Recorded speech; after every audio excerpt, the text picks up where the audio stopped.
Chaque jour, nous échangeons avec de centaines d'indépendants. On écoute leur histoire de succès, évidemment, et on partage parfois avec eux les erreurs ou les pièges dans lesquels ils sont tombés au début de leur parcours indépendant. Nous avons regroupé quelques-unes des erreurs les plus communes et nous les démystifions dans cette vidéo.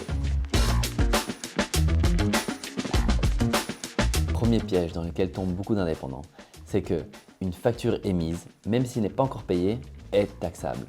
Lorsque vous avez émis et envoyé une facture, ce montant se retrouvera dans votre revenu. Et vous devrez payer de la TVA dessus, même si votre client n'a pas encore payé sa facture. C'est entre autres pour ça qu'il faut bien veiller à faire respecter ces termes de paiement.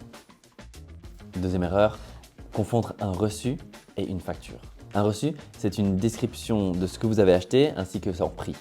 Et peut-être aussi une confirmation qu'il y a eu un débit sur votre carte de paiement. Une facture, c'est un document beaucoup plus détaillé sur lequel figure votre nom, votre adresse et votre numéro de TVA, ainsi que celui de votre contrepartie. Sur une facture, par exemple, on peut déduire la TVA. Mais sur un reçu, on ne peut pas déduire la TVA. Ce n'est pas un document suffisant. Une troisième erreur très commune pour les indépendants, c'est de se laisser dépasser par sa compta. Il vaut toujours mieux en faire un tout petit peu tous les jours, toutes les semaines, que d'attendre la fin du trimestre ou encore pire, la fin de l'année pour s'occuper de toute sa compta. C'est une façon garantie de perdre des documents et de s'assurer un stress en fin d'année.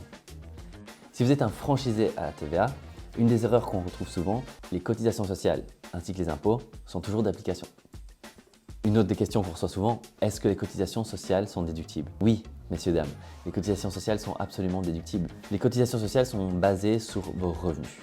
Et comme durant la première année, on ne sait pas encore combien va être vos revenus, on fait une prédiction.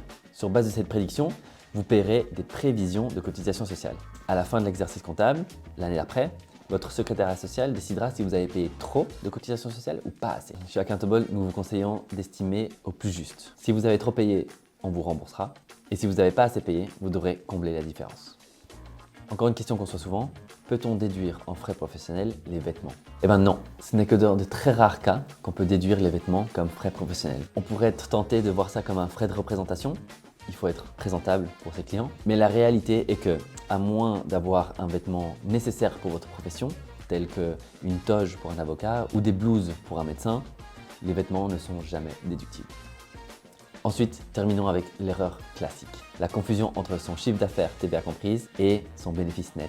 Les nouveaux indépendants ont parfois du mal à interpréter ce chiffre qui se trouve sur leur compte bancaire professionnel. Mais c'est sur ce montant-là qu'il faudra payer la TVA, les cotisations et éventuellement les impôts sur le revenu. Alors, attention à ne pas vider les caisses avant d'avoir mis de côté le nécessaire pour faire face à vos obligations fiscales. Accountable comprend très bien les défis de nouveaux indépendants. Et l'app est là pour vous aider à y voir clair, à rester à jour sur votre comptabilité et à éviter les stress en fin de trimestre ou en fin d'année. N'oubliez pas que notre équipe d'experts sont là pour vous aider et répondre à toutes vos questions. Merci d'avoir écouté, bonne chance, à la prochaine.